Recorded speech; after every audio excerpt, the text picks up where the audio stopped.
Bien, amigos, vamos a continuar con las entrevistas a propósito de la presentación. A partir de las 9 se reanuda la presentación en La Haya de la delegación chilena, que es la parte ya final de este alegato oral en la que ha participado tanto nuestro país como en esta ocasión cierra Chile, con la última ya exposición de sus argumentos que viene exponiendo, tratando de convencer al tribunal de que ellos tienen la razón, cuando los argumentos más sólidos y contundentes, de acuerdo a la apreciación que tienen algunos especialistas y la propia prensa extranjera, es que el Perú parece convalidar con mayor certeza todos los argumentos expuestos en el marco del derecho internacional.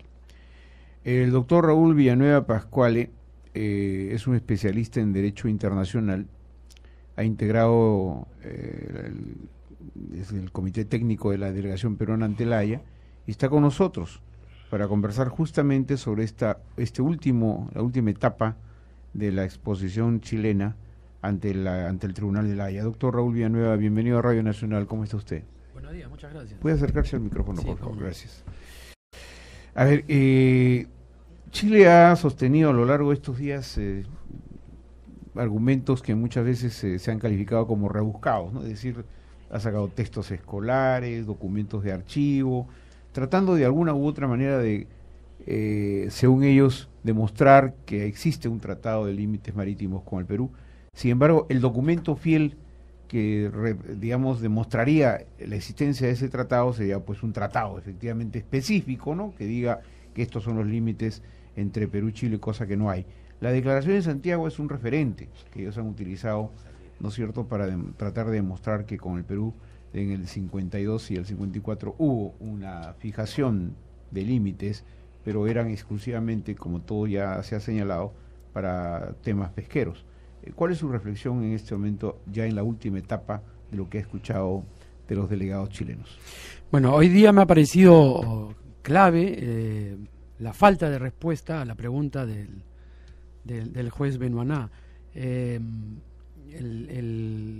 abogado Dupuy, que estuvo para mí brillante en la primera parte, hoy día nos ha soltado una pieza de poesía jurídica. Ha hablado del doctor Álvarez, que efectivamente fue un jurista reputado chileno, pero que no tuvo nada que ver con la cuestión del mar, y por causa, en los años 30 había habido una conferencia al seno de la Sociedad de Naciones en la que se abordó el tema del mar, y el señor Álvarez fue muy contundente en contra de las pretensiones a ampliar más allá de lo que se calculaba en la época. Las discusiones iban entre la milla 3, la milla 12, máximo la milla 20, y él fue muy fuerte contra las pretensiones que iban más allá. 17 años después sería justamente su país el que comenzaría con estas pretensiones de ampliar hasta las 200 millas, y por lo que él había, me imagino, señalado antes, él quedó realmente al margen de todo este desarrollo del nuevo derecho del mar. De manera que es un poco, yo no sé, me imagino que el doctor Dupuy no conocía los escritos de Álvarez, y que sus clientes chilenos un poco que le han impuesto esta lectura un poco chauvinista. Yo no sé por qué tenían que hablar, porque efectivamente él ha sido presidente de la Corte de la Haya, pero él no ha participado para nada en el desarrollo de este nuevo derecho del mar. Y bueno, en realidad el fondo de la argumentación, no ha habido una argumentación, ha habido una declamación. Esta falta de respuesta me parece que es clave, porque la pregunta del juez también era clave. Era situar las cosas en su contexto, y Chile no ha podido responder. Su posición invocaba a que ellos dieran una respuesta afirmativa a la pregunta, y no lo han hecho. Nos han un poco mareado con una serie de datos y nada más. Técnicamente, digamos, con la última presentación de Perú, y ahora en lo que va de la primera parte de la presentación de Chile, cómo está el asunto, digamos, en el equilibrio de lo que podría ser un contexto de definición de ambas partes. Mire, lo fundamental en este tema es si hay o no hay un tratado de límites. Hoy día la intervención de Crawford señalaba que en el artículo 4 que habla de las islas, de la Declaración de Santiago, dice que se refiere a las islas que estén a menos de 200 millas de la zona general del otro país. Y se preguntaba, bueno, ¿y cómo podemos determinar? Ahí está la respuesta. Porque si se pudiera determinar, efectivamente estaría escrito en la declaración y entonces sería el Tratado de Límites, pero no lo está. Entonces él infiere que como no está escrito tiene que ser el paralelo, pero es una inferencia, es algo que no está. Su intervención justamente es la prueba de que no existe un Tratado de Límites. Más allá de eso, los chilenos han abundado mucho, como decía señora Cuquín, en cuestiones que tienen que ver con hechos posteriores. Ellos han pretendido con esto interpretar el tratado por medio de la práctica, pero como dijo nuestro abogado, creo que fue Lowe, están tratando de construir un tratado en base a los elementos que deberían de servir para interpretarlo, pero tiene que existir antes el tratado y no existe. De manera que toda esta especulación en realidad yo creo que va a quedar en nada. Un tratado subjetivo en todo caso, sin elementos que aporten a verdaderamente demostrar si existió un tratado de límites de verdad entre los dos países o no.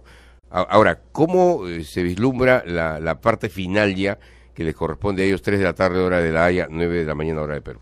Bueno, me imagino que ellos ya han cerrado el capítulo de la Declaración de Santiago y que van a continuar con esta serie de hechos y datos posteriores, ¿no?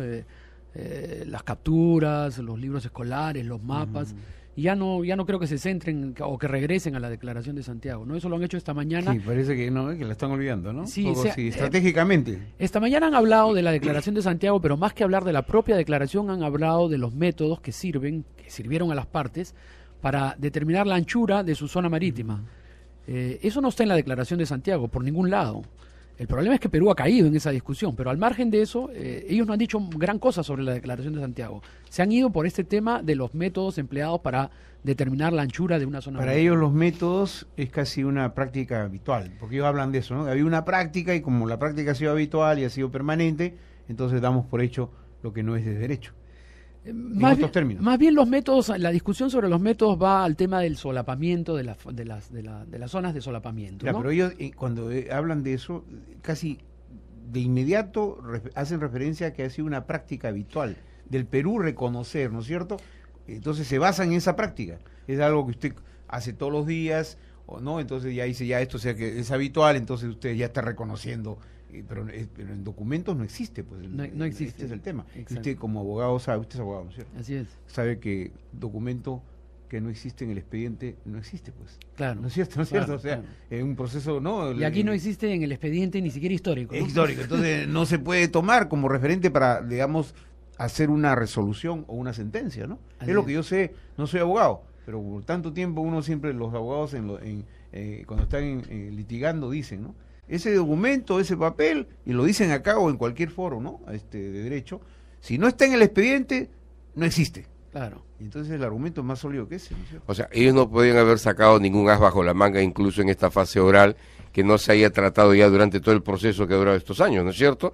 Y los jueces de la Corte tienen conocimiento de todos los argumentos de ambas partes, ¿no es cierto? Y se llega a esta fase digamos, como parte de un proceso en el cual la opinión pública tiene que tener conocimiento de todo lo que se ha hecho. A ver, de aquí al pronunciamiento de La Haya, ¿qué espera para Perú y Chile? Bueno, esperar, pues ya no, salvo que haya alguna otra pregunta por parte de alguno de los jueces, ya prácticamente no queda nada que hacer. ¿Podría haber algún tipo de presión por parte, digamos, de Chile en este espacio que va a durar, ¿no es cierto?, 6 meses o 5 meses hasta el pronunciamiento de La Haya, para que la Corte incline la balanza hacia Chile? No, ya no hay contacto con las partes, digamos, para decirlo en términos metafóricos, los jueces se encierran y se van a dedicar simplemente a deliberar entre ellos, ¿no? Tienen un procedimiento establecido para eso, no hay ningún contacto más con las partes, salvo que haya una pregunta. Claro, ahora usted que ha sido muy de cerca y ha evaluado técnicamente todo esto, la pregunta sería ahora, ¿cómo, no digo construir, sino cómo mantener una relación bilateral sin sobresaltos, ¿no? Sea el fallo favorable a uno, perjudicial al otro, o finalmente, como alguien ha dicho, ¿no? De pronto salomónicamente se resuelve el tema. Pero, digamos, ¿cómo deben mantenerse estas relaciones? Porque Chile tiene intereses muy fuertes en el Perú. El Perú está en un nivel de crecimiento de intereses. Mientras Chile tiene casi 12.000 millones de inversión en el Perú, de dólares, Perú ya está llegando a los casi 8.000 millones, con cementeras y no sé qué más. ¿Cómo deben mantenerse estas relaciones? Bueno, primero una acotación. Salomónico no va a ser definitivamente el fallo. Hay una norma que la Corte debe aplicar y se acabó. Si hay un tratado, bueno, el tratado queda, y si no hay tratado, hay una delimitación que se hace siguiendo una norma ya establecida. Pero en el historial de las resoluciones de la Corte, ¿acaso no se han presentado situaciones más o menos parecidas a los salomónicos? No. La Corte, cuando comienza una delimitación, lo primero que hace es especificar cuál es el derecho aplicable, incluso es dentro de un acápite. Y enseguida entra la delimitación, pero lo primero es el derecho aplicable. Y cuando se habla de derecho aplicable ya no se está hablando de algo salomónico. Además, una solución salomónica es una solución que está, digamos, al margen del derecho, y para que tal cosa pueda ocurrir, las partes se tienen que poner de acuerdo, porque es una renuncia a los derechos de uno, ¿no? O sea, esa sugerencia que hizo el presidente de Chile, el expresidente es descabellada, no tiene ningún sentido. Cuando se presenta, como en este caso, una demanda, la demanda unilateral, es decir, no por mutuo acuerdo, no se han puesto de acuerdo para ir a la Haya, sino que Perú ha demandado. Esto fue unilateral, claro. Perú demandó. Es imposible apelar al lo que se llama una resolución exeque bono. Tiene que ser la demanda, tiene que estar fundada en un derecho, y por lo tanto la Corte se tiene que pronunciar sobre ese pretendido derecho. No puede ser una cuestión que se deje al buen entender del juez, de manera que eso está absolutamente descartado. Solamente se ha dado, si es que se ha dado en la Corte, cuando por mutuo acuerdo las partes le hayan otorgado al juez la posibilidad de decidir, como se dice, a su justo saber y entender, ¿no? Bien, qué interesante, me imagino para ustedes, los abogados, hacer un seguimiento de esto, que es un hecho histórico, ¿no? Realmente es un hecho histórico, ¿no? Claro. Porque los peruanos, claro, nosotros los ciudadanos comunes y corrientes que estamos a la expectativa de la resolución, no conocemos los términos que esta mañana yo a las 4 en punto de la mañana estaba atento a la televisión, ¿no? Escuchaba, pero entendía los términos que yo más o menos por el trabajo periodístico desarrollo, pero en cada expresión jurídica hay un contenido fuerte, claro, ¿no? Claro. En cada expresión jurídica, y ustedes los abogados lo conocen mejor, ¿no? O sea, cómo cada dicho puede tener esconder ¿no? Tiene su contexto dentro del conocimiento técnico, ¿no? Efectivamente. Bien.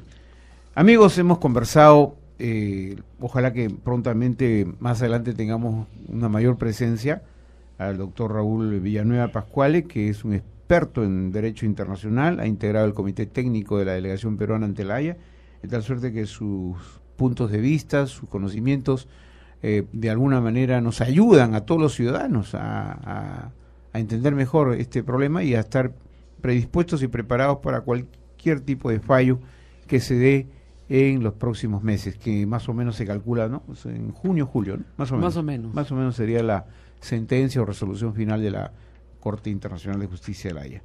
Por lo pronto, doctor Villanueva, muchísimas gracias por su presencia. Le deseamos una feliz Navidad, así que no nos vemos antes, ¿por cierto? Muchas gracias a ustedes por su gentileza y los mismos deseos para ustedes. Muchas gracias. Así usted muy amable.